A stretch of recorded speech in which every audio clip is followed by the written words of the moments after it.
They put her bags outside the gate before the funeral flowers had wilted. 48 hours? That is all the time the Ashford family needed to erase 3 years of marriage, lock every joint account, and hand Doretta Sinclair a press release where condolences should have been. It named her a black widow, a predator, a woman who had latched onto their son's wealth and was now demanding what was never hers.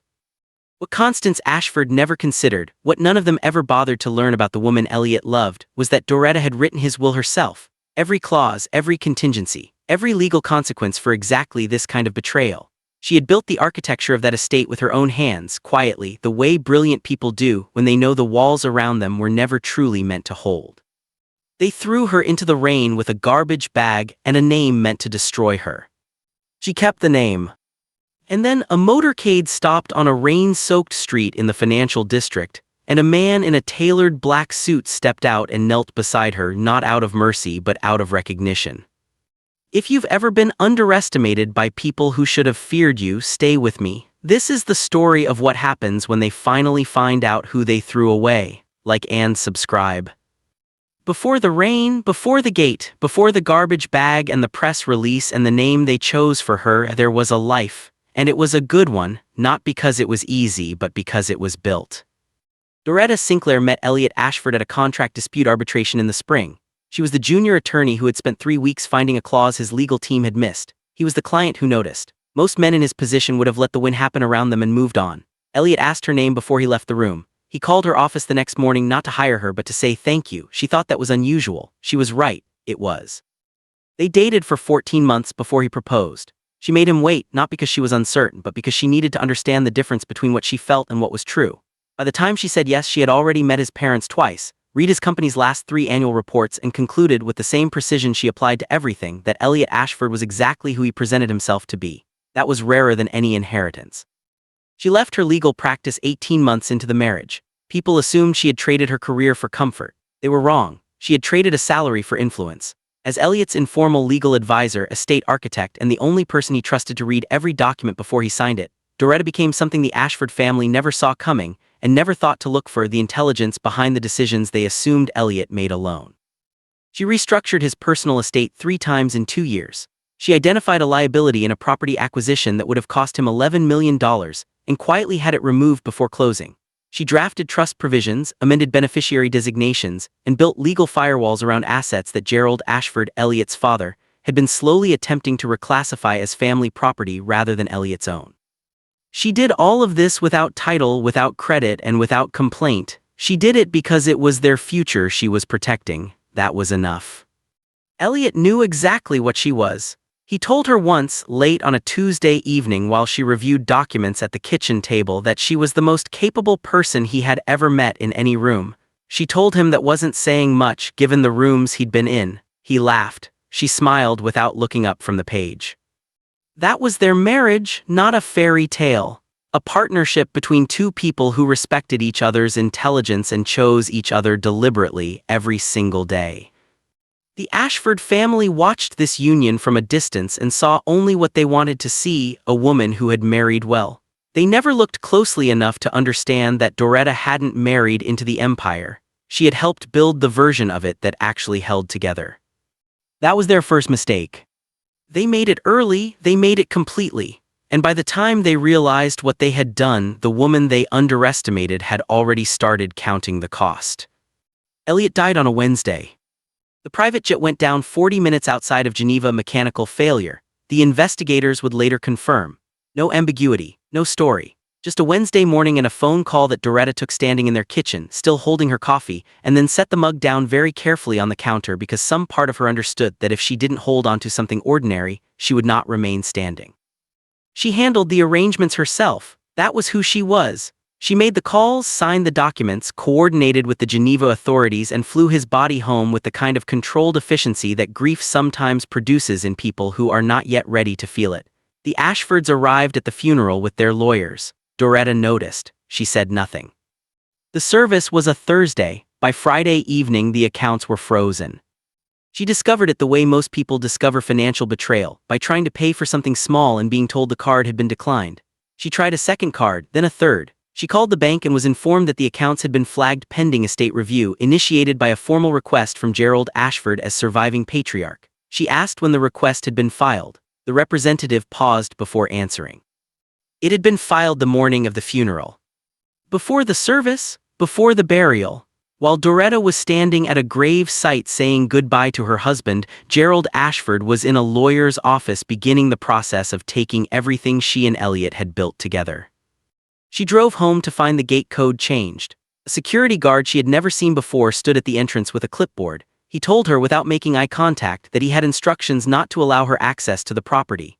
He handed her an envelope. Inside was a key to a hotel room in the city and a folded piece of paper, a press release, formatted and ready, bearing the Ashford family's letterhead. She read it in the car.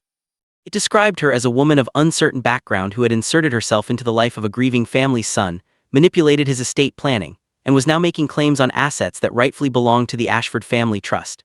It used the phrase predatory marriage once. It used the phrase black widow twice. It was signed by Constance Ashford and had clearly been reviewed by someone who knew exactly which words were legally defensible. Constance herself appeared at the gate 15 minutes later. She did not raise her voice. She did not look away. She handed Doretta a garbage bag containing the personal items that had been removed from the house and said with the composure of a woman who had rehearsed this moment, that the property would be reclaimed by the family effective immediately. Gerald stood behind her and studied the ground. Preston stood to her left and did not bother to hide that he was satisfied. The gate closed. The rain began. And Doretta Sinclair stood on the wrong side of her own life with a garbage bag, a press release, and 3 years of legal knowledge that the Ashford family had just made the catastrophic mistake of provoking. She did not fall apart. That is the first thing to understand about those 3 days. Doretta Sinclair did not sit on a curb and weep. She made a list. The hotel room the Ashfords had paid for, a deliberate insult, comfortable enough to seem generous, small enough to remind her of her new position she used for exactly one night, long enough to charge her phone, organize her thoughts, and begin working through every professional contact she had accumulated over a decade of legal practice. She was systematic about it. She always was. The first call went to a former colleague who had built a boutique estate litigation firm. They had worked 2 cases together. He had told her once that she had the sharpest legal instincts he had encountered in 20 years of practice. His assistant told her he was unavailable. He did not call back. The second call went to a senior partner at the firm where she had trained.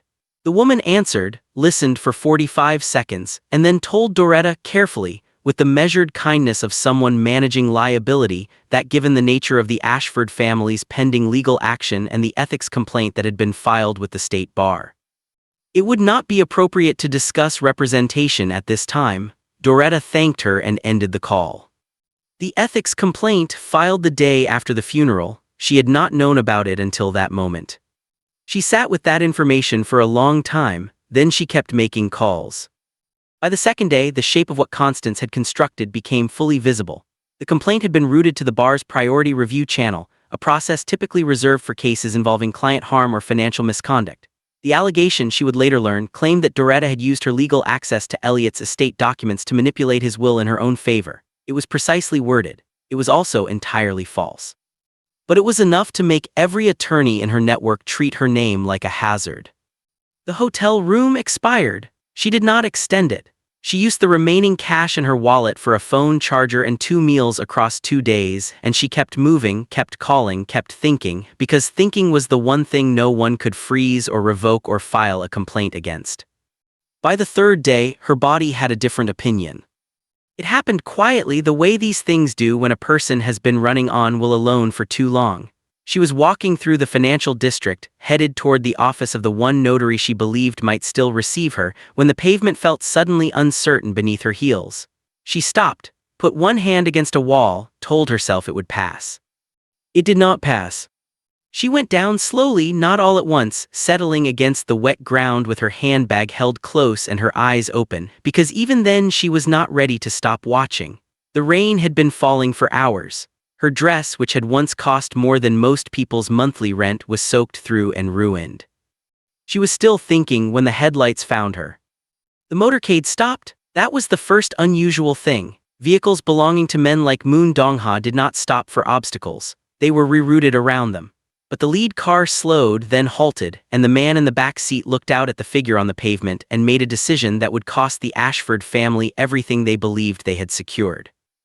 Doretta did not see him get out. She was only partially aware of the activity around her, voices in two languages, the sound of doors, the shift of weight nearby. What she noticed most was the umbrella. A bodyguard appeared from somewhere above her and positioned it with the precision of a man who understood that certain things were not to be exposed to the weather. She registered that the umbrella was not positioned over her. She registered what that meant.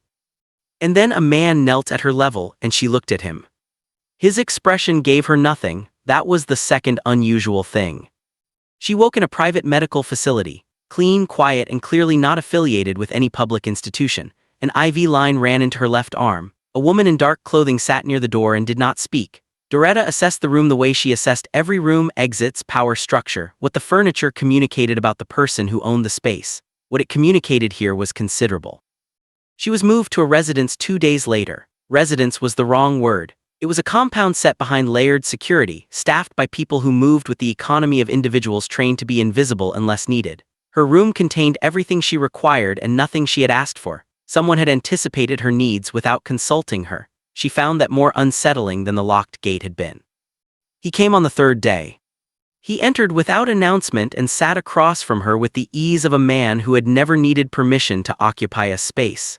He was younger than she had expected. He wore charcoal, not black. He did not speak immediately, and she understood without being told that the silence was intentional. Then he said his name, Moon Dongha. She looked at him steadily and told him she knew who he was. He observed this, the absence of alarm in her voice, the way her hands remained still in her lap. He studied it the way a person studies something they were not prepared to encounter. He asked her how she knew. She told him that 3 years ago, Elliot's company had nearly entered a shipping agreement with a logistics firm that served as a front for one of his conglomerates. She had flagged it during due diligence and had the deal restructured. She had read his name in the documentation and made it her business to understand it. She had then filed the information away, the way she filed everything in case it ever became relevant. He was quiet for a moment. Then he said, "You killed a deal worth $40 million because you found my name in a footnote." She said, "I protected my husband's exposure. The amount was secondary." He looked at her for a long time after that, not with warmth, with something more considered than warmth, and the calibration between them, careful, precise, and charged with something neither acknowledged, had officially begun. He began asking questions the following morning, not casually, methodically, the way someone builds a structural assessment from the foundation up. He wanted to understand the Ashford family's financial architecture, who controlled what, how the trust was structured, where the pressure points were. He sat across from her with nothing in his hands, and listened in the way that powerful people rarely do, completely, without preparing his next question while she was still answering the current one. She answered precisely, no more than he asked, no less than was accurate. Then he asked about the will. She was quiet for a moment, not from hesitation, but from the particular stillness of someone deciding how much of their hand to lay on the table. Then she told him. She had drafted Elliot's will, every version across 4 years of marriage. Every amendment, every updated provision, every carefully constructed clause designed to ensure that what Elliot built could not be disassembled by the people who shared his last name but had never supported his choices. The final version, signed 8 months before his death, witnessed by a notary outside the Ashford family's legal network, named Doretta as sole executor of his personal estate and primary beneficiary of the assets he held in his own name rather than the family trust. It had been executed cleanly, stored securely, and had not yet been located by Gerald Ashford's legal team because Doretta had not filed it with any court. She had kept it the way she kept everything critical, outside the reach of people who might interfere with it. Moon Dongha had not moved while she spoke. He did not move when she finished. She reached into the bag that his staff had retrieved from the pavement beside her, and placed a single folded document on the table between them. Then she placed a second document beside it. The second contained printed copies of internal communications between Gerald Ashford and a private accounts manager, communications that detailed across 7 years, a pattern of transfers from Elliot's portion of the family trust into accounts bearing Gerald's signature alone. Elliot had found these files 2 years into their marriage and had given them to Doretta without fully understanding what they meant. She had understood immediately. She had kept them for exactly this kind of moment. Moon Dongha looked at the documents without touching them, then he looked at her. He said, "You don't need my help, you need my infrastructure." She said, "Correct." Another silence, the kind that has texture. He asked why she had chosen to disclose this to him rather than taking it directly to a court or a journalist. She told him that the ethics complaint had temporarily complicated her standing with the bar, that every attorney in her network had been effectively sealed off by Constance Ashford's reach, and that what she required was not legal advice. She had that, but the kind of operational capacity that moved faster and more quietly than any court filing. He studied her face for a long time, not searching for weakness, looking for something else entirely. Later, she would reflect that this was the moment the dynamic shifted, not dramatically, but in the way that tectonic things shift, below the surface, without announcement. She saw it in his eyes before he looked away. They did not discuss what had passed between them in that room. They moved forward, which was its own kind of acknowledgement. Moon Dongha made 3 calls within 24 hours of their agreement. Doretta was not present for any of them and did not ask for a summary. She understood that certain mechanisms functioned better when she maintained distance from their operation. What she focused on instead was the legal architecture, filing the authenticated will with a court outside the Ashford family's primary jurisdiction, preparing the estate fraud documentation in a format that would survive challenge, and drafting a formal response to the ethics complaint that was precise enough to neutralize it, and pointed enough to signal that whoever had filed it had made a serious miscalculation.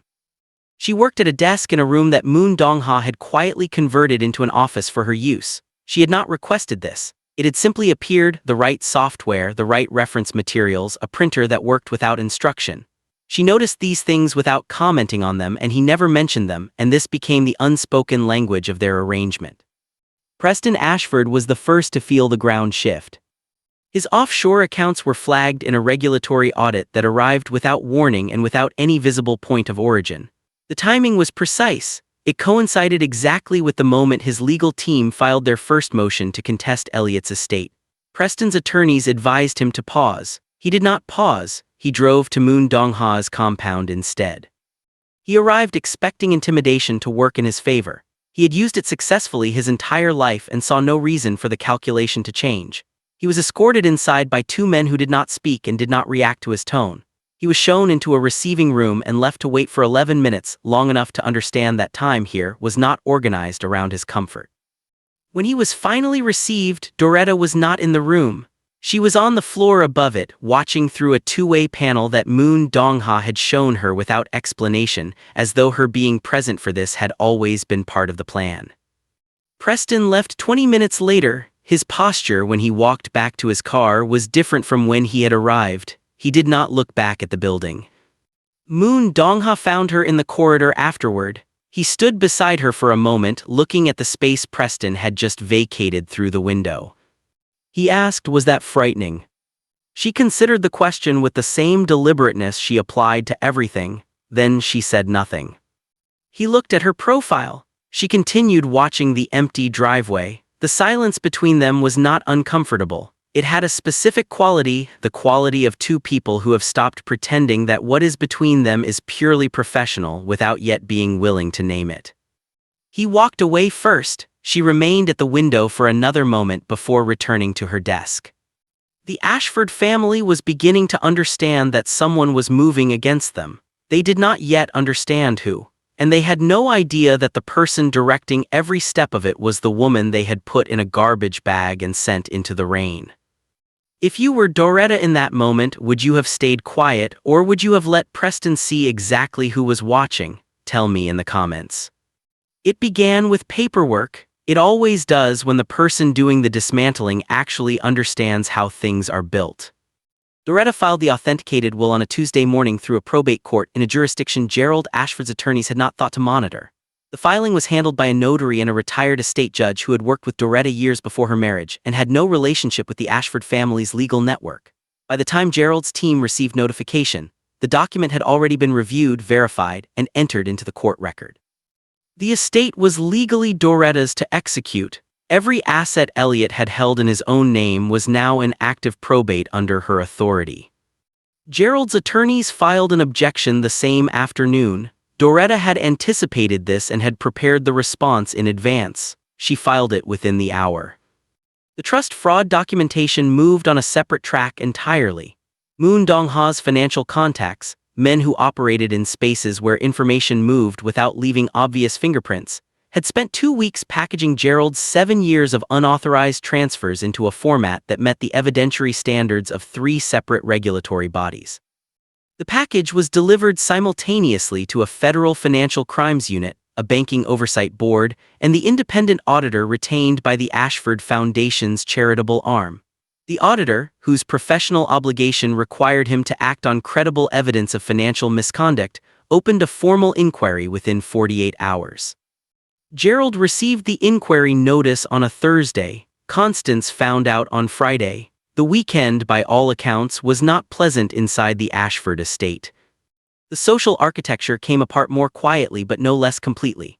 A journalist who had been developing a story about Gerald Ashford's business practices for nearly 2 years, a story her editor had twice declined to greenlight for reasons she had always found inadequately explained, received a call from that same editor on a Wednesday afternoon asking her to revisit the piece. New documentation had arrived. It was credible. The story would run. Invitations began to be declined. A speaking engagement at a financial leadership conference was quietly withdrawn. 2 board members of the Ashford Foundation requested an emergency meeting with the foundation's legal counsel. At one of the private clubs Gerald had belonged to for 30 years, a table he had reserved for a quarterly dinner was given to another party without explanation. Moon Dongha had a security feed from a camera positioned outside the Ashford estate. He showed it to Doretta one evening without comment. They watched Constance Ashford cross the driveway and stop at the gate, standing at the same gate she had closed on Doretta 3 weeks earlier, and look out at the street with an expression that had no performance left in it, only calculation. And beneath the calculation, for the first time, something that resembled fear. Doretta watched the feed for a moment, then she turned back to her desk. She was not finished. The documentation phase was complete. The social pressure was accelerating. The legal position was secured. What remained was the confrontation. And for that, she needed the right room, the right audience, and the one occasion the Ashfords would never think to cancel, because canceling it would be the first public admission that something had gone irreversibly wrong. The Foundation Gala was in 11 days. The Ashford Foundation Gala was held every year in the grand ballroom of a hotel that had hosted 3 state dinners and 1 presidential reception. It was the family's most visible public occasion. The evening they performed philanthropy for the city's most influential witnesses. Canceling it would have been an admission, so they did not cancel it. They arrived in their cars and their jewelry and their rehearsed composure, and they stood at the entrance greeting guests with the careful warmth of people who believed that if they simply maintained the performance long enough, the audience would forget what was happening off stage. Doretta arrived at 8:15. She wore midnight silk, nothing ornate, nothing that required attention, the kind of garment that creates silence simply by entering a room. Moon Dongha walked beside her, not behind her, and his presence moved through the ballroom ahead of them like a frequency shift. Conversations shortened. Glasses paused halfway to mouths. The men who knew his name by reputation felt it first. The women who didn't understand why the room had changed its temperature simply knew that it had. She did not look for the Ashfords. She did not need to. She walked directly to the cluster of Foundation board members standing near the far end of the room, independent members, fiduciarily obligated to the Foundation's integrity rather than the family's comfort, and she introduced herself by her legal title. Estate Executor of Elliot Ashford's personal holdings. She placed the authenticated court documents in the hands of the board's senior member with the efficiency of someone who had prepared this delivery down to the order of pages. She identified the trust fraud findings. She named the regulatory inquiry, its current status, and the evidentiary basis that had initiated it. She provided a copy of the ethics complaint filed against her, alongside the documented evidence that it had been fabricated and filed retaliatorily within 48 hours of Elliot's funeral. Then she produced a printed transcript, time-stamped, authenticated by a third-party recording service, of a phone conversation in which Constance Ashford had instructed the family's legal counsel to file that complaint using language that constituted deliberate misrepresentation to a professional oversight body. The board members did not speak, they read. Gerald went pale in the way that large men go pale, not all at once but from the center outward. Preston touched his jacket pocket and then stopped touching it, as though he had reached for something and remembered it was no longer there. Constance's face did not change, but her hands did. The glass she had been holding was set down on a passing tray with a precision that was almost violent, and her fingers did not immediately release it. The allied guests stepped back, not dramatically. The way people do when they realize that the ground beneath a particular social configuration has quietly given way and proximity has become a liability. Doretta looked at Constance directly for the first time since the gate had closed. She said, "You are no longer the Ashfords you performed for this room, you are simply people with a great deal to answer for." Then she stepped back, she had not raised her voice once. She walked into their gala with their own evidence. Was that justice or something more? Comment Black Widow if you think she was right. Gerald Ashford was arrested on a Thursday, the same day of the week Elliot had died. Doretta noticed this and did not assign it meaning. She was not interested in symmetry, she was interested in accuracy, and the documentation was airtight. Preston's regulatory consequences arrived more slowly but no less completely. His offshore accounts remained frozen pending a financial crimes investigation that his attorneys privately advised him would not resolve in his favor. He resigned from 2 board positions before he was asked to leave them. The third asked him to leave. Constance was not arrested. There was for a time a question about whether the fabricated ethics complaint would rise to criminal filing. It did not. What it produced instead was a civil finding of professional misconduct that was entered into the public record and would follow the Ashford name into every room it attempted to occupy for years to come. The social world that had sustained Constance Ashford for 3 decades did not close its doors dramatically, it simply stopped opening them. The final meeting took place in the Ashford estate's formal reception room, a room that now belonged legally and completely to Elliot's estate and therefore to Doretta's authority as executor. She had requested the meeting through their attorneys. She had not explained the purpose.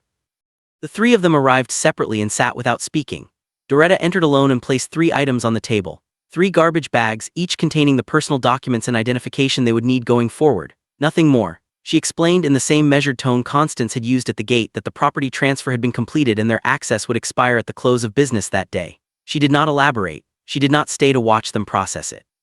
She found Moon Dongha waiting in the corridor. He had not been in the room. He had not needed to be. He looked at her face when she emerged and read it the way he read everything, completely and without comment. Then he said most people would have smiled. She considered this. "I didn't do this to feel something, I did this because it was correct." He was quiet for a moment.